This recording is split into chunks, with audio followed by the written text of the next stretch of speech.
G'day, Express 2002 here, as per usual. James Mark Wilson, gonna bring you a little bit about sharks. Actually, a lot about sharks. Bulls and great whites, okay? So you're gonna learn a fair bit here, guys. Here's a bull shark. Here's the nasty one. This shark is highly unpredictable. Will have a go at anything, folks. I mean, bloody anything. Right? This shark, murky water, you're in bloody trouble, big trouble. This shark will take you out.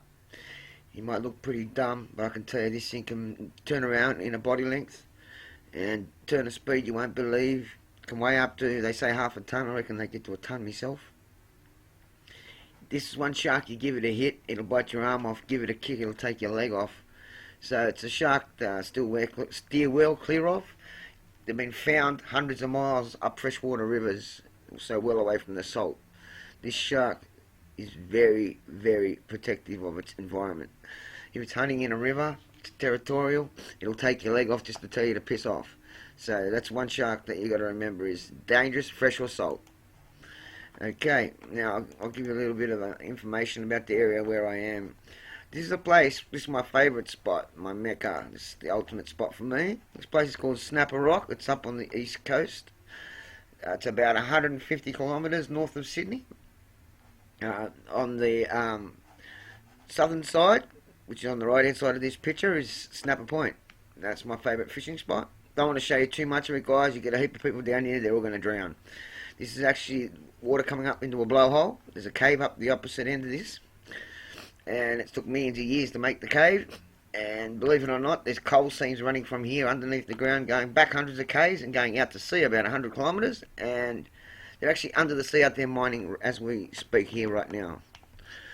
So it's a well-known area for mining and stuff. There's a lot of noise going on under the ground there. Who knows, they could attract the sharks, but this area is prone to shark problems. I assure you that. I've fished the place for a long time. See my Snapper Point video, tell you more about the area. But it's very well known for sharks. Now, we'll get into a little bit about the habits of the bull shark. Well, that's a tiger there. Well, we'll talk a little bit about a tiger first, since tigers popped up. Now, tiger sharks are known to be around just about every part of the ocean in the world. They do prefer the tropics, people, but they do pop up in strange places. They're a shark that are highly aggressive, and that'd be one of the omnivores of the sea, which means it will eat bloody anything. Excuse me, I'm having a hot dog, eating my dinner. So this shark, as I say, very opportunistic feeder. They found number plates in their mouths. They reckon they even found a guy in a suit of armour. Once upon a time when sailing ships were getting about. Wouldn't surprise me, they pick up anything. They have found plenty of number plates and things like that from thousands of miles away, so they do migrate from one country to the other. I know they mostly like the warmer waters, tropical areas. They love shallow water and they love chasing turtles. So if you're in the water and you do see a turtle, turtles go up and down for air, go back down to feed on the weeds that they eat and jellyfish, and then they go back up again. Well, the tiger shark mimics this, up and down, and sort of times it with when the shark is going to get the best opportunity to attack. So a diver does the same thing, and that's when they get into trouble, folks. When they're on their way to the surface, they usually get attacked. It's a very smart shark, and it's the type of shark that will stay well out of range until he's ready to come in and say g'day, and when he is coming in to say g'day, he's going to grab you. So watch out for him, folks, in shallow water. There was an attack by one of these in Sydney Harbour. It was in about 1968. A famous Hollywood actor came over to Sydney. She went over into Manly, which is just inside the headlands of Sydney Harbour. Beautiful water there, lovely and clean, lovely and clear. She got in the water, hundreds of onlookers, people taking photos of her. She got in the water, got bitten in half by something about 18 foot long, and swam away with half of her. And a lot of people thought it was a great white, but I assure you it wasn't. It was one of these guys. I've seen I've seen tiger sharks in there myself, and I'm talking about big oceanic tiger sharks. They come in, have a cruise around the area, and they leave. Very deep water, and as I say, 5 minutes, they're out in open water. So they're close to the ocean. Not a real lover of rivers. There have been reports of them up to around the Harbour Bridge mark, which is about 5 miles, 7 miles from the headlands, but any further than that's pretty rare, you know. If they have gone further than that, we've had no rain for a long, long time. So I don't think they can tolerate a lot of fresh water in the river. So that's a bit about the old tiger shark. Now, the old great white. Now, there's a lot that can be said about the old great white. He's a shark that's been around for millions of years. Now, the design must be pretty well bloody perfect, because nature hasn't changed him much at all in 100 million years. It's a perfect killing machine. That doesn't mean it's a perfect man-eater. I said killing machine. It's designed to take out the weak, the infirm, keep the oceans in balance, make sure nothing that's deformed or shouldn't be breeding is breeding. That's its job. If they were man-eaters, I can tell you now, they're off beaches every day. Their senses are optimum. They haven't just got the lateral line that they're always talking about, or the Lorenzini bullshit little sensors in its head. They've actually got ears, 2 dots on the top of their head they can hear from, and their eyesight's brilliant as well. So they've got more senses than people are realising, and they've just found out in the last couple of years they actually hunt in packs as well. So that means they're highly intelligent, and they must have a way of communication. There's a hierarchy. There's something that many people don't know. Now, these sharks will attack anything from 6 feet of water to 6,000 feet. You know, they are oceanic, and they are also known to come up into the shallows looking for seals and stuff like that. Any shark that's under 10 feet in length is known to be a fish eater. That's a teenager in white sharks. Now, the sharks that are attacking people on the beaches are doing it for 2 reasons. Number 1, fish stocks. The old human beings playing games with the fish stocks. Trawlers, they take what they can. They rape the ocean. I worked on trawlers myself. I know exactly what goes on out there. Even the fishermen that are trying to do the right thing, in ways of doing the wrong thing. You get a lot of what's called bycatch. When you get bycatch, you end up with 100 tonne about every night of fish that are all dead and squashed, that all get thrown back into the water. These fish don't get to grow. That's throwing the whole thing out of balance. It throws everything out of whack. Sharks, everything's just gone out of balance. Seals have got no longer a food source there. They'll come in closer to shore looking for fish, bringing the sharks in closer and whatnot and whatnot. More encounters with the shark. Another reason we're getting more attacks, there's a lot more people around, folks. Like in Australia in the last, 10 years, 20 years, double, triple the population. That's double or triple the amount of people in the water. Double or triple the chance of someone coming across a shark. But you don't see 1,000 shark attacks every summer, do you? So that just means we're not on the menu, folks. Do never believe that we are on the menu of the great white. The sharks that normally attack a human being, in general, are around 8 to 10 feet long. These sharks are just in their teens, and they're learning to hunt. So they're around near the beaches chasing the bigger fish, getting ready to move on to small seals and stuff like that. Well, you see a dopey human being plugging around, they'll come in and have a swipe at you. Unfortunately, when a shark comes to have a little taste of you, he hasn't got arms and legs. He tastes with his teeth. His taste buds are on the bases of his teeth. So when he bites, that's how he gets to taste if you're any good or not. Normally a shark will bite you and take off. Only sad thing is, when a shark like this bites you, usually gets a femoral artery, you bleed to death before you get to the beach. And this is the majority of the attacks. Yep, sometimes you do get a rogue shark, a giant shark, that'll come in, bite someone in half, or come in and grab someone and consume them whole, take them away. 18, 20 foot, 25 foot. I believe myself that the experts are going to find out that them sharks are infirm, elderly, or having some type of problem hunting their natural prey. So they've worked out that humans are an easy catch, and let's face it, folks, it's all about survival. So sharks want to survive, they're going to do what they can to stay alive. So you can't blame them. You get into the ocean, you take the chance. Right, now, as I say, with sharks, you don't see a shark coming up on the land to come after us, right? The sea's their home. They belong in the sea. You get in the water, you take a risk, you know? It's not a big risk. You got a better chance of getting struck by lightning, run over by a car, that's for 100% certain.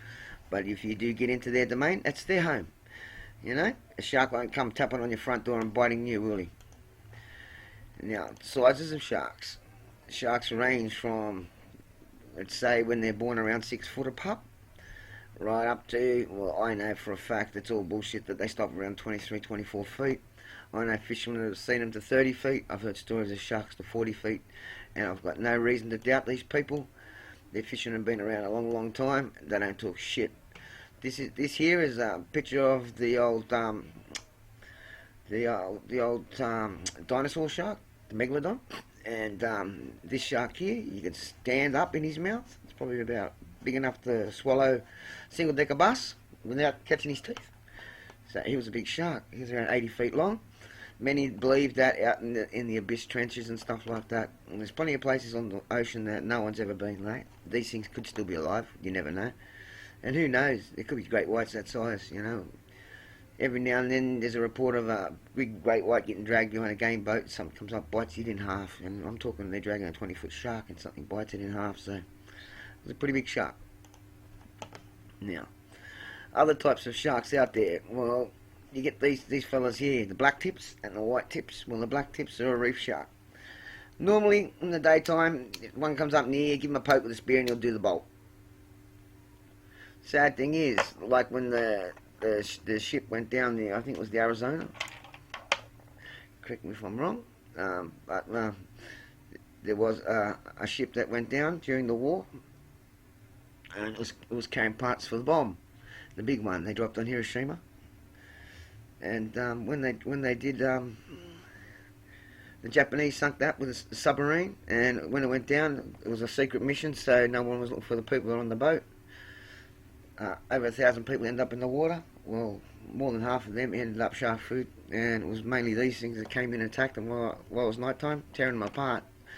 These sharks here, at night time, change. They switch to hunting mode. That's their job on the reefs. In the day, they just docile, swim around real quiet. But as soon as it comes night time, any fish that's not well protected or well hidden is history. That's their job, keeping everything in balance. Well, when you've got things bobbing around the ocean that shouldn't be there, their job is to get rid of them. Unfortunately, the people were there, and sadly, they took them out. That's exactly what happened to them. Out on the beaches, I'll tell you times when you don't get in the water is when there's schools of fish. Now, there's a school, they're pilchards, and they're in their millions, and every now and then you'll get millions of them passing along up a coach or coming into a beach. The water will be black with bait fish. You get in the water, doesn't even matter if it's a fish or a shark, that's normally not aggressive. When they're in feeding mode and there's something going on like this, everything goes ape. You've got seals, you've got dolphins, you've got sharks all competing for the same food source. Makes them highly aggressive, highly territorial. They will all attack. So it's not a very smart idea to be in the water with them. You see a school of fish, my advice is get out. Don't be a hero, sit on your surfboard, get out of the water. Now, signs. You get signs like this, that means that it's shark infested, not a good idea to get in the water. Here's the other signs that you do get when you get out the beaches. Some of these signs here, when you do see them, they're usually pegged onto a beach. When you see any of these signs pegged onto a beach, that means usually that someone's just been taken out. And I mean, it's a fatality. Good chance the shark's still in the area. They've had helicopters up and they know there's still sharks lurking around. You get in the water, you'll probably be the next one that gets taken.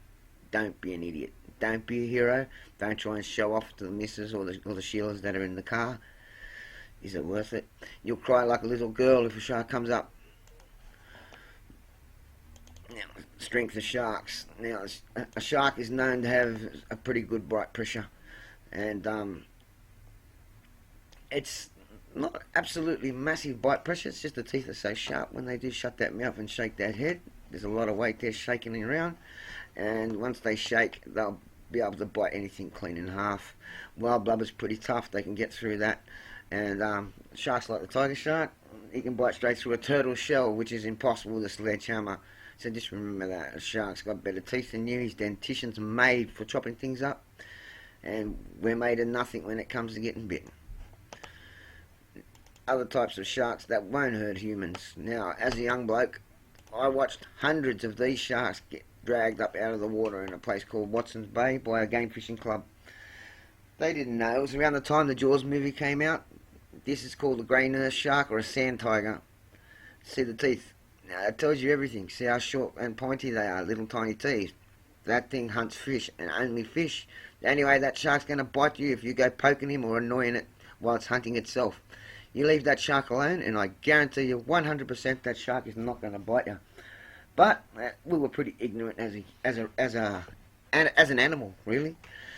So we thought these sharks could really hurt us. They couldn't hurt us, folks. They weren't designed for it. They had no inkling to hurt any human beings. Poor buggers got blamed for shark attacks at the time. It wasn't them, it was tiger sharks that were doing the attacking around beaches like Coogee, inside the harbour. These sharks have been around in their hundreds around the harbour for years. They're all near the headlands. I'm not going to tell you exactly where. I don't want people hurting them. But there's some over on Manly side, there's some over Watson's Bay area, and there's some just outside the headlands. And their big families been there a long time, and they don't hurt anyone. So remember it. If you do hook a grey nurse, please let it go. Other types of sharks that will not hurt you. Now, we won't say that one won't hurt you, alright? I don't know what this guy's doing. He's a bit of a nutter, mate. That is a tiger shark. Obviously, there's a boat up the back there. There's a few sharks in the background. These sharks are accustomed to the diver. They know him. He's been feeding them. They know he ain't going to hurt them. But notice it's rolled a tie. If that was me or you patting his snout, he'd take our arm. He knows that guy. Don't go trying it with a tiger shark, folks. Hammerheads. They have attacked a few people. There have been a couple of fatalities, but that's a couple over 100 years. They're not a shark that really hurt human beings, folks. They can become aggressive if you annoy them. Like anything, you annoy a wild animal, it'll give you a nip. But in general, that's a scalloped hammerhead. See the scallop shaped marks on his head? He can grow to 20 feet, so he can grow to be an awful big shark, have an awful big fin sticking out of the water. But in general, as I say, not a threat to man. If you read books, they're going to say he's dangerous to man. I don't believe it, folks. So that's just my opinion. Everyone's got their own opinion. And that's how it goes. Well, I'm just going to give you a bit of a scale here on mature sharks. Tiger shark, one of the biggest sharks, almost as big as a white pointer. On the scale, they reckon it gets bigger. I think the great white gets twice the size of a tiger. The mako shark looks a hell of a lot like a white shark, but I can tell you now, he's twice as quick. You will not outrun a mako. And if you're out in the middle of the ocean having a swim, jump off a yacht to have a swim because it's too hot, if there's a mako in the area, get out of the water quick, because I'm telling you, he will come in and have a bite. He's got teeth for hunting fish, but he seems to be a very aggressive shark. Must be the testosterone, just like in the white. The bull's the one with the biggest testosterone amount of all sharks. It's got more testosterone in it than a bull elephant. And that's maybe why it's so aggressive. As I said before, you give it a kick, it'll take your leg. You give it a punch, it'll take your arm. It's one shark that you can't fight off by bashing it. Hammerhead's a pretty big shark overall, but as I say, in my theory, they're not harmless to man. No harm to man, sorry. But they're always classed as a threat to humans in many books. So you can make your own opinion on that one, people. Areas where sharks have been located in the harbour. Where I'm fishing right here, in the background right behind here, there's a little island off to the right. I have seen bull sharks swimming around there. I'm not going to bullshit you. The biggest one I've ever seen was only about 5 foot, but they're around. And at night here, it's pretty shallow. So it wouldn't surprise me if there's 10 foot, 12 foot bull sharks full grown around the area. They have got a tagging program in the harbour. I've fished most of it, and I can tell you now, I've watched the tag ones go well past here. I fish at a pretty famous place up the river called Abbotsford, and the bull sharks are known to haunt the wharf, and we've hooked some pretty big fish up there. And I mean big fish. Here's one here my mate's caught up there, and you see he's pretty happy lad. That's called Abbotsford. Now that thing is what, about 35 pound. That's what the sharks are doing there, folks. They're hunting these guys. They're actually hunting jewfish. Jewfish is a predator as well. Very fast fish, but the bull sharks have no problem catching them, and that's why they're up the river. They're hunting them down. Other areas where you might come across one. Well, here's a spot.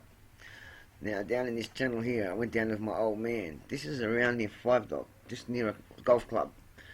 Now, that was low tide. I come back there at high tide at night, about 8 p.m. with my parents. And I went to fish there. And the old man had a laugh. I threw a rod in. He cast it out far as he could. I dropped one right in that little outlet there. I hooked the shark in the shallows. Its tail slapped the water. Made about 50-pound line. Snapped it in a blink. Sprayed water all over us and took off. Scared the shit out of everybody. And I always told them from there on, always fish at your feet, like an old man told me. That was a giant bull shark, a big female. She's obviously come in here to have her babies, and she wasn't impressed when she got caught on the hook. So bull sharks, 12 inches of water, they're there. This has been brought to you by Fish Magnet, available on the App Store. It's for iPhones. That's an app I built myself. It actually triggers a predatory response in fish, guys, and it's available for a very reasonable price. Please buy my app. I spent a lot of money designing it, and at present I haven't even got the money back yet because people just haven't been buying it. They just don't know what's out there. That's the only reason. Once they use it, they're quite surprised. Everyone that's used it got the shock of their lives. It actually catches fish, guys. Try it. Now, I'll give you a tip on a wharf to fish at. Now, this is a wharf just up 1 kilometre. You have to do your homework here. 1 kilometre up from Abbotsford Wharf, you'll find it on the map. Well known for bull sharks, right? Well known for bull sharks. There's a spot you can catch them. Now, I'll show you another spot.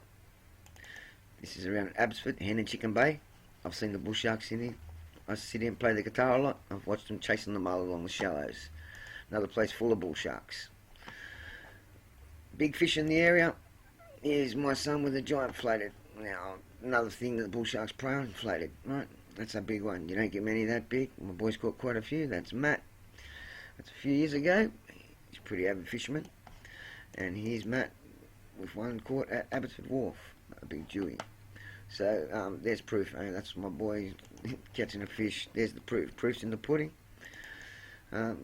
Any pest control problems, James was the commercial pest management. That's my pest company, people. Feel free to give us a yell at xpest2002 at Gmail.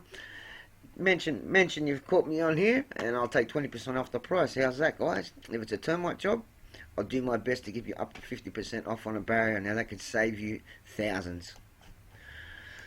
Here's the number, folks, for my pest control company. I've been doing it for 27 years, so guess what? I know a little bit about the industry, and you won't get service like ours. New South Wales requirement on the termite barrier is 12 months warranty. If you get a barrier that's 5 years, 7 years, or 10 years, recommendation by the chemical company for the product that we're laying, I'm going to give you 5 years, 7 years, or 10 years warranty, not 12 months and 20 pages of bloody bullshit like the big companies. My certificate's 1 page, all in black and white, all in large text, no hidden little dodgy expectations or little dodgy sign-ups where you have to get me there 50 times and pay mega money. I'm not like that. In black and white, you know exactly what you're paying. I expect you to do an inspection once a year and that's it. There's no other hidden extras. As I say, this is brought to you by James Wilson, Fish Magnet. Another little thing I better tell you guys about is I was up at in the flood up in Lismore in 1989. Now the place was underwater. Just around the corner from here is a butcher shop. Now there was a 9-foot bull shark swimming up and down outside the butcher shop. Well, he must have smelt the meat in the butcher shop because he hung around for 3 days, guys. Now there's kids in the water and everything. You know, he was just lucky no one got taken by a shark, but it just goes to show you. About 40 miles from the river mouth, that's the sea. Obviously, it's a flood, so there's all fresh water coming down the river, so there wouldn't be no salt in there whatsoever. And you've got a bull shark swimming down the main street of the city. So it's a very resistant shark to low salinity in the water. And no matter where you are, folks, there could be a bloody bull shark lurking. A place here called Liverpool, we've got a weir that's 30 feet high. Now, I've seen floods come and the weir goes under. That means they can get over the 30-foot wall and they can go up the Menangle River. And there's been reports of horses swimming up there being attacked.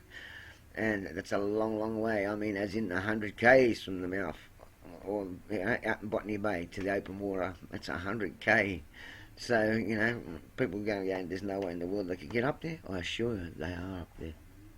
So this is all brought to you by James Wilson, aka xpest2002 at Gmail. Fish Magnet Man. Hope you enjoyed this video.